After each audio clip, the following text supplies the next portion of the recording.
Maya clutched her small, worn-out backpack as she stepped into the bustling airport terminal, her heart pounding in her chest.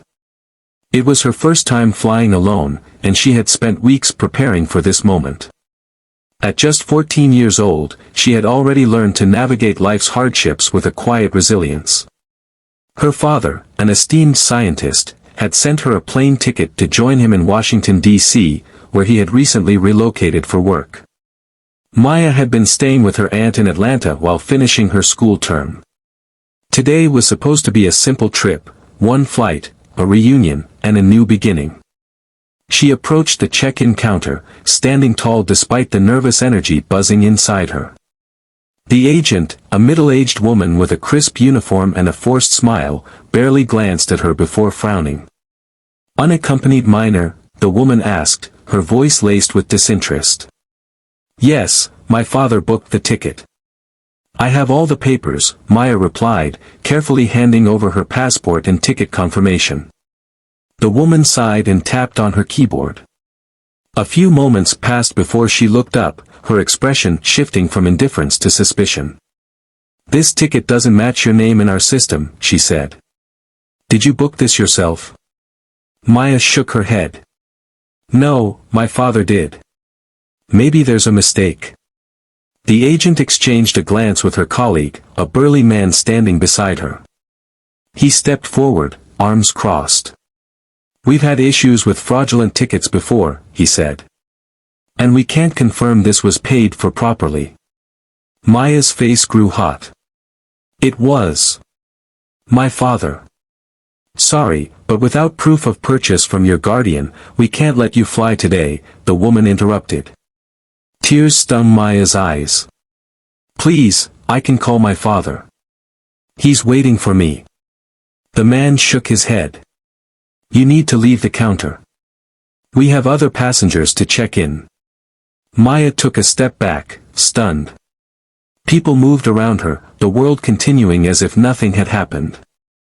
She had done everything right, and yet, she was being treated like she didn't belong. Before she could process what was happening, a security officer approached. "Miss, you need to step away from the check-in area." Maya's heart pounded. "But my father." "No arguments," the officer said firmly. "You can't stay here." Confusion turned into humiliation as people stared. Some whispered, others avoided eye contact altogether. A young woman nearby, who had been watching, hesitated before stepping forward. "Excuse me," she said. "She's just a kid. Can't you let her call her father?" "This is none of your concern, ma'am," the security officer said. Maya felt her throat tighten. The young woman gave her a sympathetic look but seemed powerless against the airport staff's authority. The next thing Maya knew, she was being escorted out of the terminal, her suitcase rolling unevenly on the tiled floor. She sat on a bench near the entrance, wiping away silent tears. How could this happen? She was supposed to be on her way to see her father. An hour later, the automatic doors slid open with a whoosh, and a tall man in a dark suit strode in. His presence was commanding, and his face, a perfect mix of wisdom and intensity, was set in a deep scowl. Dr. Elijah Carter. Maya's father. The staff at the counter immediately recognized him. His name wasn't just known in science circles, he had worked on government projects, had been a guest speaker at national conferences, and was a respected figure in Washington's intellectual elite. The same check-in agent who had dismissed Maya earlier stiffened as Dr. Carter approached. "I need to speak with a supervisor. Right now." His voice was calm, but it carried the weight of authority. The burly man from before stepped forward. "Sir, may I ask what this is about? You refused to allow my daughter to board her flight." The man hesitated. "There was an issue with." "Enough." Dr. Carter's voice cut through the excuse. "My daughter was humiliated, kicked out of the terminal, and left outside with no assistance. Meanwhile, I have emails confirming the payment for her ticket, direct correspondence with your airline, and her legal documents in order."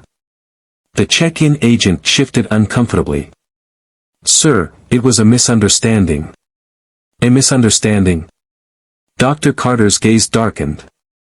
Or was it because she was a young black girl traveling alone? A hush fell over the nearby passengers. The young woman who had tried to intervene earlier watched with wide eyes, silently rooting for him.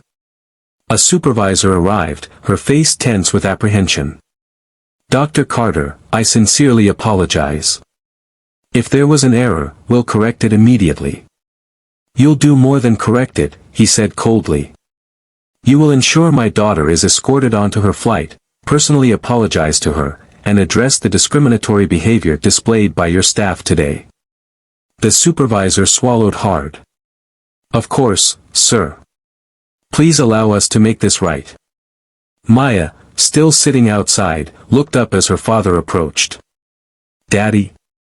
His face softened instantly. I'm here, sweetheart. Maya ran into his arms, her small frame trembling. They said my ticket wasn't real.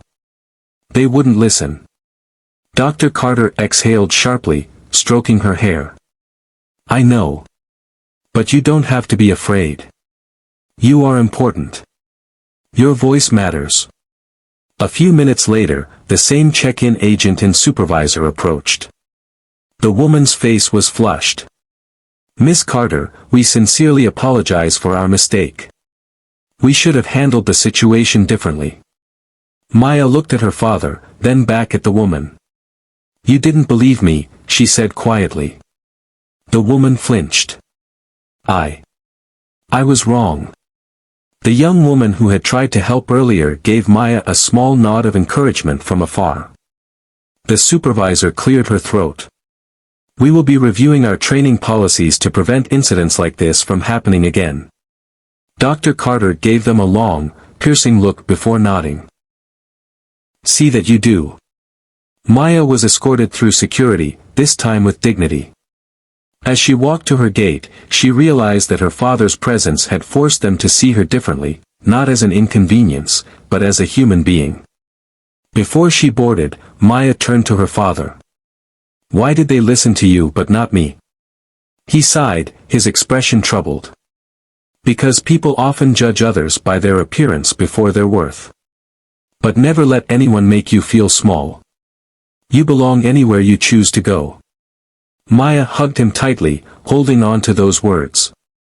As she took her seat on the plane, she gazed out the window, thinking of the moment she had stood outside, feeling invisible. That moment had passed, but the lesson remained. The world might not always be fair, but kindness, courage, and the refusal to be silent could make it better. And Maya knew, one day, she would be the voice that others needed, just like her father was for her today.